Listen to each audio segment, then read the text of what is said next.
Quick sip. I'll take a sip then too. That may or may not be coffee or bourbon. Listen, it's Tuesday night. Do whatever you want to do.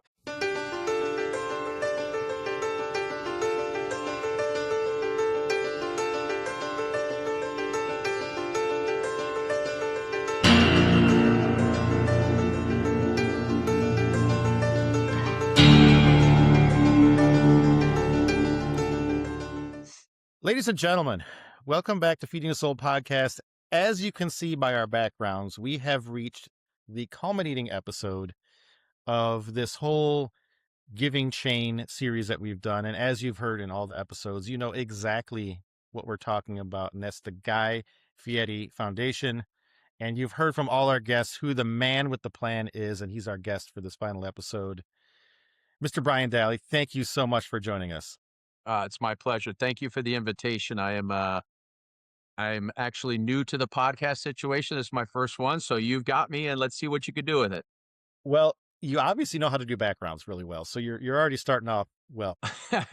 Yeah, okay. Sure. Well, let's just dive right in. So Sure. We've been doing this for lost count of how many episodes, but we've been talking about the same thing every episode with all the guests. And that is the work that the foundation's doing. It seems like every time we talk to someone, your name pops up about not just your leadership with it, but the connection you make with the people who help out. So as the person who runs the foundation, give us sort of like a 2-minute history. I know we could talk for like hours about it, but like how you even got started with it to how we got to where we are today. Sure. Yeah. So I don't come from the nonprofit world. I come from a sales and marketing. I live in Las Vegas, and I was always a great salesman and sold luxury goods to casinos here in Vegas. And when I did it for about 21 years, and I kind of got burned out. And right before COVID hit in October of 19, I just decided I needed a change in life. So I was going to take a couple months off, and I was going to just start the new year fresh and find a new direction. And COVID happened. So I'm sitting here at home, and, Guy, who, of course, just a little quick background about Guy, Guy and I went to college together here at UNLV in Vegas. Okay. Fraternity brothers, been best friends since 1988. His sons are my godsons. His wife is one of my best friends. So his parents are amazing human beings that I think of as my second parents, and are incredible people. And what an incredible family. And I've been lucky enough to be a part of that relationship with those guys. So that's a quick background. So, guys started raising all this money for the hospitality industry, raised about $23 million, $24 million for the hospitality industry during COVID because all the restaurants were shut down. And Guy calls me and says, listen, I know you're not working. Why don't you come run the foundation? Because we don't have anybody running the day-to-day operations. The foundation's been around since 2011, but they never really had anybody that's running the day-to-day stuff. And so I said, no. And he goes, what do you mean, no? I said, I didn't see that coming. Yeah, no, you're my best friend. I don't want to work for you. He's like, Oh, you're not going to work yeah. for me. You're going to work with me. I said, no. He says, okay, we're going to talk again soon. So a week or two goes by, and he calls me back and says, okay, you ready to start working for the foundation? You're not doing anything. You're sitting at home like everybody else, and I need some help. I said, no. He says, let me get Reed on the phone. Reed is the COO of Knuckle Sandwich. And I've known Reed, obviously, through our personal relationship. And so Reed says, listen, we really need somebody. Guy really believes in you. And anybody that knows Guy and what he wants to accomplish, it's going to be you. And so we had one more conversation, and I was up at his house, and he's like, well, you decided you're going to run the foundation? I said, give me another week to think about it. I was really kind of pushing it off because, again, you have a 30-plus year relationship and friendship, and, sometimes business doesn't mix well with it. He says, no, I'm getting Reed on a Zoom call right now. We're going to have this conversation. And so finally I gave in and said, okay, I'm going to do it. So with that being said, I said, I don't know how to run a nonprofit. I know how to run a business because I did it for a long time. And he said, okay, let's do this. I said, let me go to UNLV online. I took online courses to get nonprofit certified and nonprofit fundraising management. And so I took 9 classes over a 3-month period while still starting to run the foundation, and I got certified in both of those to be able to understand how a nonprofit operates. It's the same as running a business, but you have to have a really certain touch of talking to people versus selling something. So I'm selling the foundation, I'm selling a mission, I'm selling a program. And so that's kind of how it all came about. And so my knowledge and experience also came with, as I started participating in the foundation, Guy would connect me with different people. I had a great mentor that worked for Best Buddies. I had a great friend that worked for another organization here in Las Vegas. So I just started to learn and talk to people.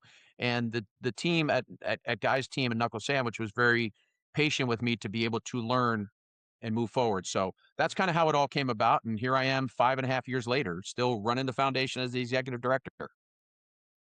So I heard two things in that story. Number one, Guy does not like to take no for an answer. And number two, you valued the hell out of that friendship and we're not about to sabotage it, even with a really good opportunity. 100%. 100%. When you have a relationship that lasts that long, you don't want anything to jeopardize that. And it's a very equal two-way position of friendship. I'm there for him for anything he needs, and he's there for me whatever I need. And we've both been through it. In college we had no money. We're doing what we can to get by. And of course, Guy is where he's at today. And I'm lucky enough to have had a good life. I'm not a Guy's level, but you know what? That doesn't mean anything to Guy because he's so grounded. Yeah. What you see is what you get with Guy, and he's loyal to his friends and his family, of course. Yeah. So that's how you got connected, right? So Yeah. talk to us about like, what did the organization look like when you joined it? And it feels like not that long ago, but that was a lot, like COVID was longer than it seems, right?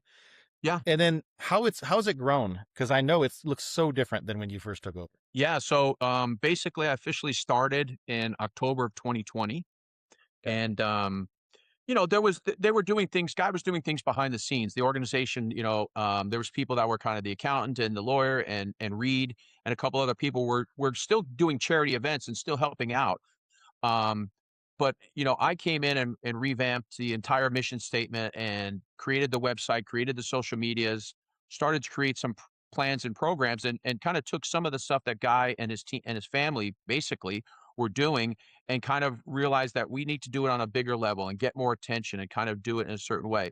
So one of the first things that happened was Guy said, "Look, I don't need any more lights shined on me. I got enough lights. So what I want you to focus on is when you do an event, shine the light on those people that are there, whether it's the first responders, whether it's a veterans, whether it's a military, base that we're doing an event. Yeah. That's the focus. It's not about me. Don't tell anybody I'm coming to the event or not. Just focus on the people that were there." And so that's always been in the back of my mind when I think about events is like, we don't broadcast that we're going, we just got back from Naples, Florida, and we did a first responders event. We don't tell everybody in the world, "Hey, we're doing an event." People Right. will speak about it after the fact. So our focus is always making sure that we pay attention to the people that are there, and we want them to be the spotlight shined on them. So you talk about the people that are there. Are you the focus now is mostly first responders, right? Yeah, so we have several pillars. We started out the foundation was originally called in 2011 Cooking with Kids. So Oh, originally it was a focus of yes, it was called Cooking with Kids, and the focus was really about helping young students in the culinary arts programs to not only just learn basic life skills, but if they wanted to know about the next level of industry and join the hospitality industry, Guy would do speaking engagements. We would enhance their programs. Buy them new equipment, supplies that they needed for the students.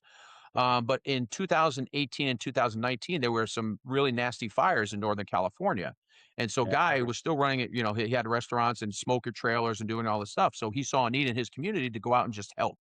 Right. So he got him and his buddies get their trailers. They would go out and cook in a parking lot where the first responders and the community members were needed. And he started with the community members and realized that the first responders were the last ones to eat. They were eating MREs. They were sleeping in their cars. They were sleeping in the dirt. And Guy said, "Why aren't you guys coming over here and eat?" And he says, "We're not victims of the situation." And of course they are. They live in the community. And so Guy said, from that point forward, I want the focus to be helping the first responders that are part of these natural disasters that are going on. Not that Yeah. we wouldn't help the community if it was needed, but that's really what our primary focus was because they're the heart of our communities. And it's beside teachers, it's the most thankless job in the world, being a military and Yeah. being a I first mean, responder, right? seriously. Yeah. And so that's kind of how that all transpired to. So, we've expanded to disaster relief when the trailers are not being used in a disaster event, whether it's a fire or hurricane in Florida. We're out in the community. We're going to military bases. We went to Yountville Veterans Home, which is the largest veterans home. I did a couple events out there. We go to, fire stations. We'll do events for sheriffs. We're just being out in the community, always trying to be active. And so, and then another program that we started a couple years ago was a literacy program in Sonoma County, which has really been a great success to teach those young kids not only culinary arts, but now we're teaching them about literacy and reading and making them really better human beings in the community, and that program has excelled as well. See, okay, anyone out there who knows me, family and friends, this is the kind of stuff I'm talking about because I was a reading teacher for 20 something years, and this is like focusing on literacy. That is the number one thing for kids right now. It doesn't matter Yeah. any other subject; all comes down to your reading ability. So to focus on that, man, that's right up my alley. Yeah, and Um, so just to kind of circle back, what you're talking about. So now one of our bigger primary focuses is about serving those who serve us. It's really yeah, about, making sure that the veterans in the military, active military, and their families, because the families sacrifice just as much as those that are yeah, they in do. service. So that's really a big part of us. And as you can see by our trailers and both of our pictures, um, very believe in America, and we believe in serving those who serve us, which is right there on the bottom of your screen. And I can't, probably not on mine, but right there under the foundation, right there, serving those who serve us. That's really our motto. You see all the branches of the military, and freedom ain't free. And we believe in this country and the people that are taking care of our communities. That's fantastic. So Yeah. on that note, Yeah. if someone's watching this right now and they're like, "I love it," how do I help? Whether Well, it's listen, there's yeah, yeah, there's many ways to help. Listen, not everybody has the money to help, which is okay. If you can donate, I have donors that pay $10 a month. You can go to our website at guyfierifoundation.org, and you'll see a donate page, and you can donate money. If you can't do that, there's a section on our website that says volunteer. If you can come out and volunteer, that would be amazing when we have our events. So we have events in different communities around the country. So it doesn't matter where you're located, sign up, because we are basically a three-person team. So I ran the foundation by myself for 2 years, almost 3 years. I have Tammy, who came on board in Northern California, who's been always a volunteer beforehand, and then I've got my team down in Florida, and we just added another player for the West Coast to help with culinary, and we're looking to expand to the Midwest. So we are only so many people. So without our volunteers in the communities that we're in, we can't put on these events. So please understand, there's many things that you can do, and you get so much back being a volunteer than what you give us. I really want to tell anybody that if you've never volunteered before, go spend 1 hour at any organization, whether it's an animal shelter, whether it's an event for us, whether it's serving food at the Salvation Army or the Redwood Gospel Mission or any other place. You're going to get so much more back. So listen, we love financial donations. We're always looking for partners. Whether it's $10 or $10 million, we can use it because we'll make the right decision to be honestly, yeah, no, every dollar seriously, helps us put on an event. And so, but spread the word about us. If you can't donate, you can't volunteer, spread the word. You're a great proponent of ours. You're always out there, and even for your birthday, you said, I'm raising money for the Guy Fieri Foundation. I God bless tried, you. man. Listen, it Tried. doesn't matter. Every dollar helps. And so, there's some great little groups that are out there that do some fun events, and $500 helps. Every dollar helps us put an event on, or pay for fuel, or pay for supplies. And so, Yeah, if you can donate money, if you can volunteer, if you can spread positive words about us, or tell a friend, tell your company that a lot of big organizations need to volunteer, or they have money to spend. Help us out. Follow us at Guy's Foundation. If you message me, as you messaged me one time, and that's how we got to know each other. So I that's it. read our DMs. I read our DMs. I read our emails. Our team is always looking. We're always looking for people that want to get involved. So that's I can that's vouch my for that, pitch. people. I can vouch for it because this whole thing started years ago with Instagram, and Hmm. it blows me away. Like fast forward all these years, but like yeah, like Brian said, if you can't donate, no problem. If you're not near where the events are happening, literally just reposting on Instagram and telling other people, spreading that word. Yeah. We're talking about the giving chain, like keep it moving. Right. That makes all the difference in the world. Although you said a 3-person team, I'm looking at Yeah. these Well, we're trailers. we're 4 people now. I'm thinking of like this army is running this. You really are this It's tiny an group army of doing all this work. volunteers. No, there's only 4 Wow. people on the payroll, and we are an amazing. The lucky thing is we have people like you that learn about our organization and want to give and support in whatever way possible. And it's really a great thing, and especially when we're helping those people in the communities with the first responders. Sometimes their family members want to come. I've had military guys though. We're doing an event and we have friends of friends, and they said, "Hey, I'm a military guy. I'd love to come stand behind your table and serve the people." So listen, it's a great way to give back, and like I said, you get more out of what you put in. It's 100%, I can guarantee you that. I could not agree more. And that Yeah. is a great way to sort of wrap this up, that like it's all about, yes, it's about giving, but you'd be stunned how good you feel after you're done with a day like that. It's amazing. It's almost an addiction. You get done, you're like, I need to know when I can do that again. So, and now, so you mentioned East Coast. So how many of these, I know there's 2 trailers on our screen, but you're up Yes. to 2 now? So no, we're actually up to a few more. So Oh, yes, okay. let me tell you, it's some exciting news. We're just getting ready to announce. So these are 48-foot mobile kitchens. So we're able to serve up to 5,000 people a day That's at a nuts. deployment. Okay. So 48-foot mobile kitchen has everything in it. So we have one in Northern California and we have one in Florida. Those are the So 2 I we knew just about. Yeah. added, yeah. So we just added, in addition to that, adding to our fleet, thanks to a very generous donor from the Florida area, Naples, which we just did the event for in their community. We just added a coffee trailer. So this coffee trailer will go in tandem with this vehicles on each coast. And what we'll be doing is Nice. it'll be able to serve. And I wish I should have put the picture of that one up, but Okay. you'll see it in our socials. Check out our socials. But it allows the 24-hour service. We don't have to be there. So there's spouts on the outside of the trailer. So right where you see like one of these windows here, um, it it lifts up and there's coffee machines, so they can go get coffee anytime. We have cappuccino espresso machine inside. So when they're there for service, and then the other thing we added to this trailer was, because sometimes we're on longer deployments, like we were in LA for the LA fires. We were there for 10 days. We Yep. added bunks. So 4 bunk beds are in the back of the trailer, a shower and a toilet, and are No. all in the back, so we can sleep on site if we need to. Because sometimes during natural disasters, there's no place to Yeah. sleep besides a tent or in the dirt. And so we decided this was going to be a nice tandem vehicle. And so besides that, we have the bunk room, we have the coffee system, and then we also added a walk-in refrigerator freezer. And so it allows us to stay longer on deployments. And so having these 2 vehicles in tandem is really, really exciting news. And now we're also, because of that also generous donor, we are building another 48-foot mobile kitchen for the Midwest. So that'll come on later this year, probably third or fourth quarter. We're in the finished the design process, and we are going to be moving into the building phase very soon. Brian Daly, can't stop, won't stop. I love it. This is great. I'm sitting here thinking this coffee trailer, there's a natural disaster. Northern California, it's cold. There's something Yep. going on in the mountains. And these people are coming down at 2 a.m, working their butts off. And there's an espresso cappuccino machine. They were Yeah. imagining a water bottle in a tent, and they have that. Yeah. That's like life changing, right, for those first responders. It really is.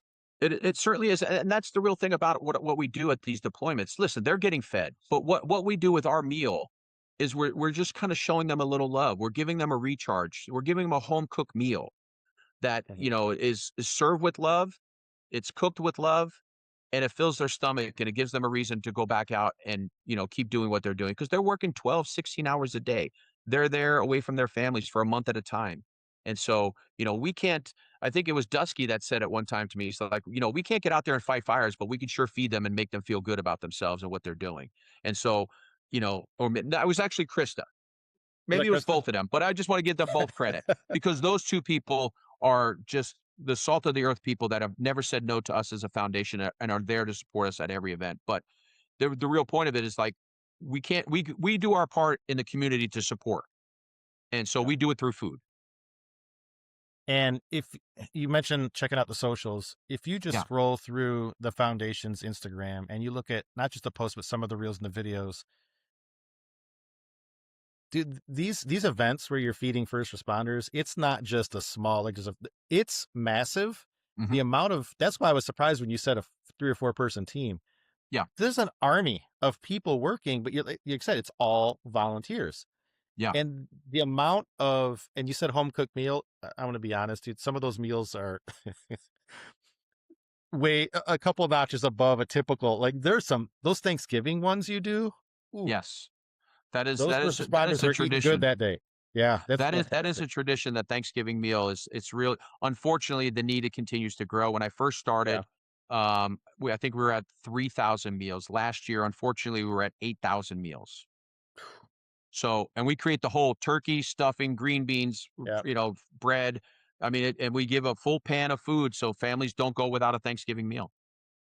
And folks, chefs are flying from across the country to come do this thing in Sonoma County. I was talking to, who's it?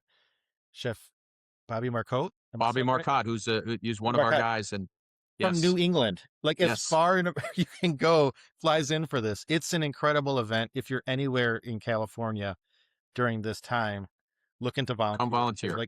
like Brian just said, from 3 to 8,000, there's a need.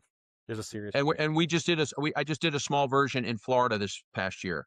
We only did it Oh, for about 1,500 people. So because we have the trailer there, why not help, right? So I a missed this small year. version. Tammy took care of the 8,000 people this year, and I was in Florida doing 1,500. But the number will go up. Unfortunately, like I said, unfortunately the need is there, and so we got to do our part in the community. That's all. That's fantastic, Brian. Yeah, Um, well, thank you for sharing all this. I really appreciate it. This is a nice way to sort of wrap a bow on this series that we've done. yeah. But if you've seen any episodes, you know we cannot stop until we do the lightning round. So I got Okay. 5 quick Well, questions for you. listen, before we do the lightning round, Oh I yeah, just, let's do it. I Hit just, me. this is just an opportunity for me to really thank all those volunteers and all those chefs. I mean, yes, they're on the Food Network, they're busy people, but they've come out of when we were in LA. I mean, I just want to name a couple. I know I don't really Please want to do. point No, anybody out, but listen, absolutely. Chef Greeny came out. He got resources and product for us. Izard came out. Jet Tila. There was several other chefs that come out. And their fundraising events. All of these chefs from the network and other people around the community also jump in and help. So it's not always celebrity chefs that are there doing it, Yeah, but these people that are so busy with all that they're doing to take the time out of their busy schedules to come help the community. I can't thank these chefs enough. And Aaron May and Antonio LaFaso and Maneet and Dusky and Domenica. I mean, I could probably sit here for an hour talking about all the chefs, and a lot of them. And it's just amazing that they really lead with their hearts, and that's what keeps this foundation going, is people like that. And yeah. again, you don't have to be a celebrity chef. If you can serve a meal and put food on a plate, we can use your help. Always remember that it's not about having those culinary skills. If you have a smile and want to give back, come on down. You can ladle, you can smile, and That's shake it. a hand. That's it. You mentioned all these different names, but the funny thing is, you talked about the chef community, and we mentioned this before we started recording. Ironically enough, all these guests you've seen up until this episode have Mhm. mentioned the same thing about the Fieri Foundation. It's that you guys create a community in these events. So you're talking Yes. about the community coming to support, but they're talking about the community that you guys create at these events. So um, I, it's exactly what we want to talk about on this show, and yeah. it's really cool to hear.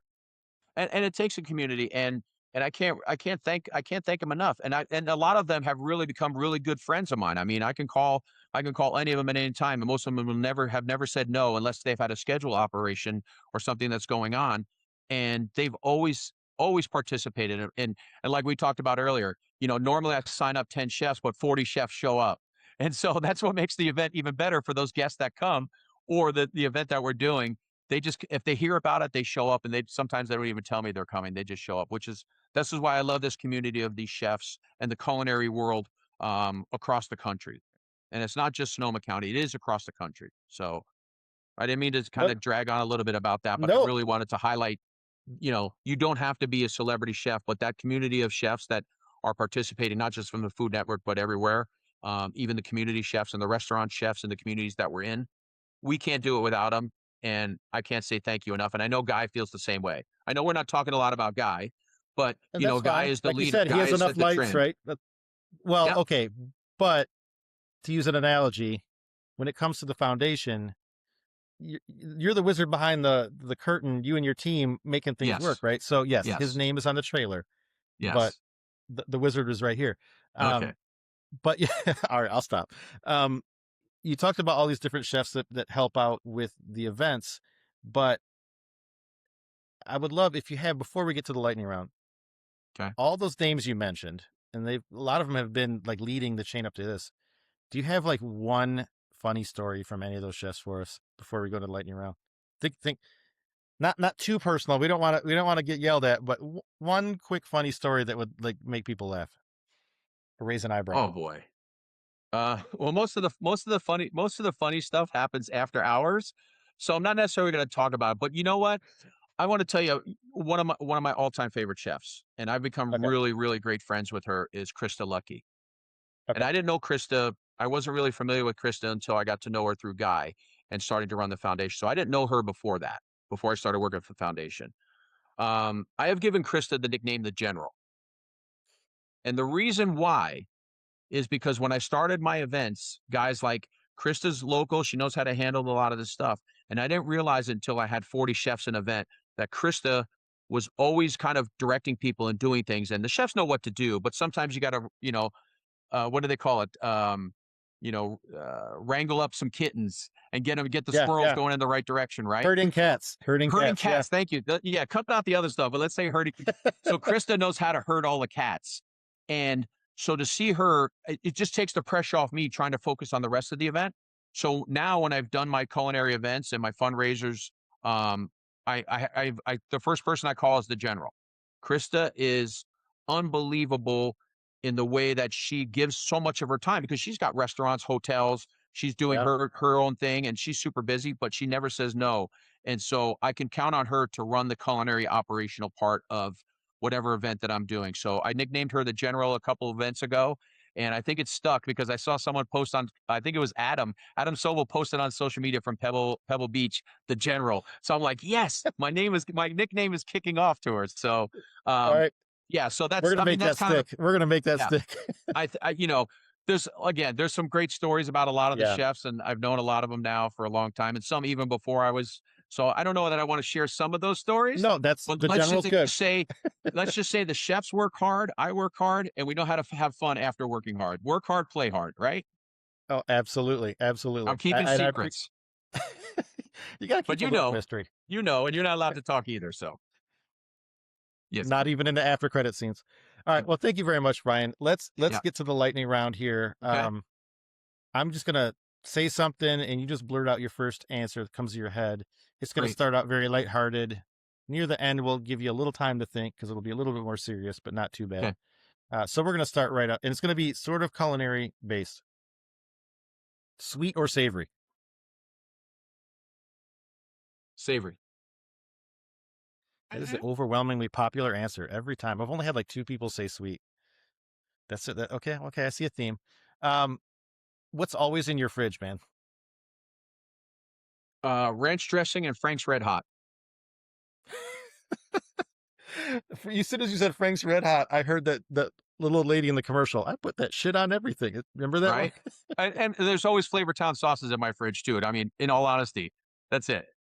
It's I good. mean, those are the I two mean, condiments that I couldn't live without, all joking aside, it is pretty good.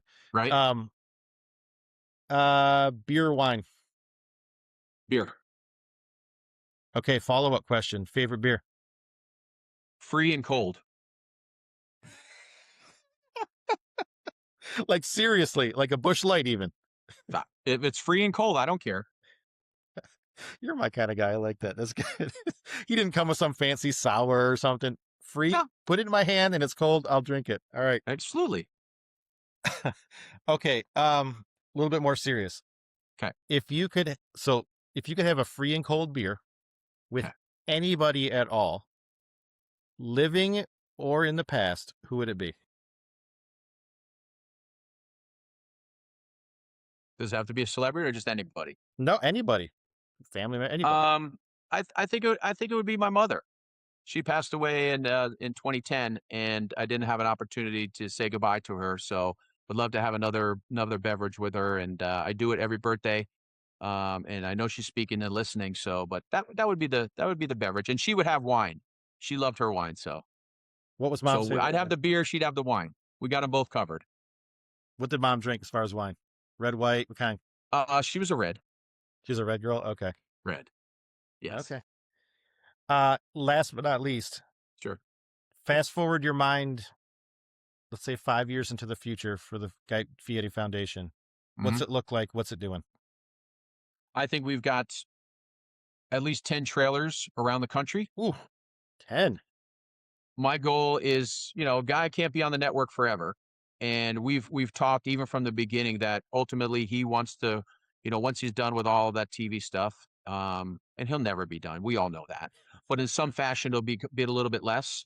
Allow him to come to all the events. So I want to build this to, you know, a 10 trailer event, a 10 trailer program. I want the foundation to be more well known. We're still trying to bring awareness about the foundation, and that's why that help with the social media is a great part of it. But I'd love to have 10 trailers all stationed around the country. I'd like to have a great network of volunteers everywhere that we go. And I'd like to, I really would like it to be known that first responders, our military, our veterans are the most important people in the community that we really need to support no matter what, because we all need them at some point in our life. And so to be able to, people recognize that and have such a beautiful world. Listen, our world is crazy. It's never going to be perfect, Mm. right? But if we have our trailers around the community during non-disasters and we're doing things and people are coming out and recognizing it, for me, that's probably the greatest thing. And to have Guy be able to have an organization that is running smoothly, we're making money, and we're able to do the programs that we want to do. And so for me, my goal is, as Guy said, when you come work for Guy, hopefully it's your last job. And for me, I mean, this is my last job. I don't really think I'm going to do anything else. Um, and But I'm that's never a going to nice retire. problem to I'm never have. going to retire. So, I'm one of those guys that I just can't go retire. I'd love to play more golf, and maybe that way I'd hire more people so I can take some time off. But no, in all seriousness, Yeah, I'd love to see us have 10 trailers positioned around the country. Guy and I have talked about that, and really kind of make sure that, we've brought enough awareness and we've supported as many people as we can and continue to do so and grow that. I would love that. That's fantastic. The work you do is fantastic now. To see 10 trailers as opposed to the two, almost three right now, Yeah. it would be amazing. Yeah. Brian, thank you so much for joining us. I appreciate it. Thank you for doing the work that you do.